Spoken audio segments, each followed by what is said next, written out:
السلام علیکم، welcome to our channel law and justice, اور میں ہوں آپ کا میزبان ایڈوکیٹ میاں محمد فاہد طارق۔ تو آج ہم اپنے ویورز کے پاس جس ٹاپک کے ساتھ آئے ہیں وہ ہے کہ جھوٹے مقدمے میں جب کوئی شخص آپ کو پھنساتا ہے تو اس کے خلاف آپ کیا کارروائی کر سکتے ہو۔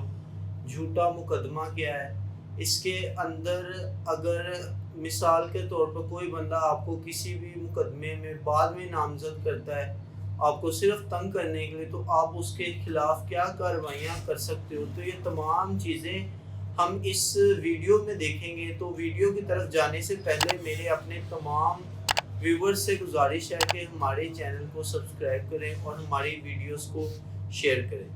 تو سب سے پہلی چیز یہ ہے کہ جھوٹا مقدمہ ہوتا کیا ہے۔ اب جھوٹا مقدمہ یہ ہے کہ مثال کے طور پر آپ ایک جگہ پہ موجود ہی نہیں، کسی شخص کی آپ کے ساتھ کوئی دشمن داری ہے تو وہ کسی بھی مقدمے میں آپ کو نامزد کر دیتا ہے۔ یا اس طرح بھی ہو سکتا ہے کہ کوئی شخص ہے وہ آپ کو کسی اس مقدمے کا مجرم ہی کوئی اور ہے، ملزم ہی کوئی اور ہے، اس کی بجائے وہ آپ کا نام لکھوا دیتا ہے تاکہ آپ کو تنگ کیا جا سکے یا آپ سے پیسے ہتھیائے جا سکے۔ پیسے ہتھیانے کے لیے بھی لوگ ایک دوسرے کو جھوٹے مقدمے میں انڈلج کرتے ہیں۔ فالس امپلیفکیشن، اس میں ایک جھوٹی ایف آئی آر بھی ہوتی ہے کہ آپ نے جھوٹی ایف آئی آر کسی بندے کے خلاف دے دی، چوری کی دے دی، ڈکیتی کی دے دی، جھوٹی ایف آئی آر دے دی تاکہ صرف اس بندے کو ہم تنگ کر سکیں۔ اس کے اندر ہم کیا کیا چیزیں، ہم کس طرح ان چیزوں سے بچ سکتے ہیں، تو اس کے اندر سب سے پہلی چیز آ جاتی ہے کہ اگر آپ کے اوپر کوئی جھوٹی ایف آئی آر کروا دی گئی ہے کہ جہاں آپ موجود ہی نہیں تھے، وہ جرم آپ نے کمٹ ہی نہیں کیا، وہ ایف آئی آر آپ کے اوپر کٹوا دی گئی ہے، تو اس سے آپ کیسے بچیں گے۔ اس کے لیے جو پہلا سٹیپ ہے، اس سے آپ نے اپنی گرفتاری کو بچانے، اپنے آپ کو گرفتاری سے بچانے کے لیے، اگر آپ کے علم میں یہ چیز آ گئی ہے کہ آپ کے اوپر فلانے بندے نے صرف آپ کو تنگ کرنے کے لیے ایک جھوٹی ایف آئی آر لانچ کروائی ہے، تو آپ سب سے پہلے اپنی ضمانت کروائیں۔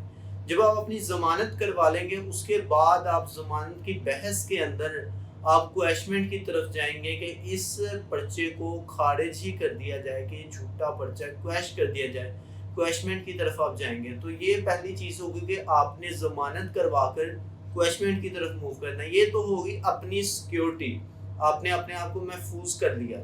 اب جس بندے نے وہ ایف آئی آر کروائی ہے، جو مستغیث ہے، اب اس بندے نے آپ کو اتنا ذلیل کیا، عدالتوں کے چکر آپ کو لگانے پڑے، اس ساری پریشانی اس بندے کے باعث بنی، تو اس کے خلاف اب آپ کیا کریں گے۔ اس کے خلاف قانون آپ کو 182 پی پی سی کے تحت یہ ریمیڈی دیتا ہے کہ آپ کوئی بندہ آپ کو کسی بھی مقدمے میں فالسلی انڈلج کرتا ہے تو آپ اس کے خلاف یہ کارروائی کر سکتے ہو کہ اس بندے نے یہاں یہ ثابت بھی نہ کر سکا اور اس نے مجھے جھوٹا اس میں پھنسایا گیا ہے، مجھے صرف تنگ کرنے کے لیے یہ مقدمہ کیا گیا ہے، تو اس کی سزا 6 ماہ اور تین ہزار جرمانہ، یا دونوں 3,000 جرمانہ بھی اور 6 ماہ کی قید بھی یہ ہوگی۔ اب مثال کے طور پر اس کے ایک دوسری ریمیڈی بھی ہے، وہ دوسری ریمیڈی ہے ڈیفامیشن۔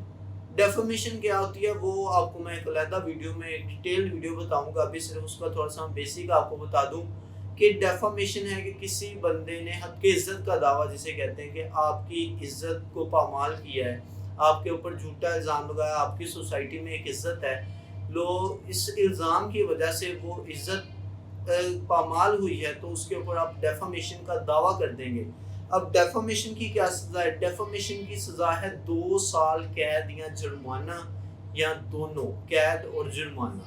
اب سم ٹائم اس طرح ہوتا ہے کہ کوئی بھی سول دعویٰ دائر کیا گیا ہے، پلیڈنگ کی گئی ہے، سول پلیڈنگ کی گئی ہے، تو اس کے اندر کیا کرتے ہیں کہ جی آپ کے خلاف لکھ دیتے ہیں کہ یہ فلانے بندے نے جی یہ اس طرح کا ہے، یہ اس طرح کا ہے۔ جیسے نارملی ہماری کورٹ کی پریکٹس ہے کہ جب بھی تنسیق نکاح دائر کیا جاتا ہے تو اس میں لکھ دیتے ہیں یہ شرابی ہے، یہ زانی ہے، تو وہ بھی آپ کی عزت کو پامال کرنے کی کوشش ہوتی ہے۔ اس کے خلاف آپ سب سے پہلے درخواست دیں گے سی پی سی کے آرڈر 6 رول 16 کی 6/16 کی درخواست دیں گے کہ striking out that scandalous words from that pleading، کہ مطلب کہ یہ جو الفاظ ہیں ان کو یا تو آپ جسٹیفائی کریں، آپ اس درخواست دیں گے کہ جی آپ نے لکھا ہے میں شرابی ہوں، میں زانی ہوں، تو اس کو آپ جسٹیفائی کریں. وہ بندہ جس نے وہ دعویٰ کیا ہے تو پھر وہ اس چیز کو جسٹیفائی کرے گا کہ ہاں جی یہ اس کے اوپر ثبوت پہلے دیے جائیں گے. اگر وہ اس کو جسٹیفائی نہ کر سکا تو وہ اس کو کہیں گے کہ اس کو ختم کرو، اس کو اس میں سے دعوے میں سے نکالو. اگر وہ دعوے میں سے بھی نہیں نکال رہا تو پھر آپ ایک اس کے اوپر کرمنل پروسیڈنگ کریں گے. کرمنل پروسیڈنگ میں آپ ڈیفامیشن اس کے اوپر ڈیفامیشن کا کیس اس کے اوپر دائر کر دیں گے کہ جس بندے نے میری ڈیفامیشن کی ہے، مجھے ڈیفیم کرنے کی کوشش کی ہے. امید ہے کہ آپ کو یہ ویڈیو بہت پسند آئی ہوگی. اپنے پیاروں کا خیال رکھیے. کسی بھی سوال کے لیے ہمارے کمنٹ سیکشن میں ہم سے آپ رابطہ کر سکتے ہیں. ہمارا نمبر بھی دیا گیا، وہاں بھی آپ رابطہ کر سکتے ہیں. شکریہ. اللہ حافظ.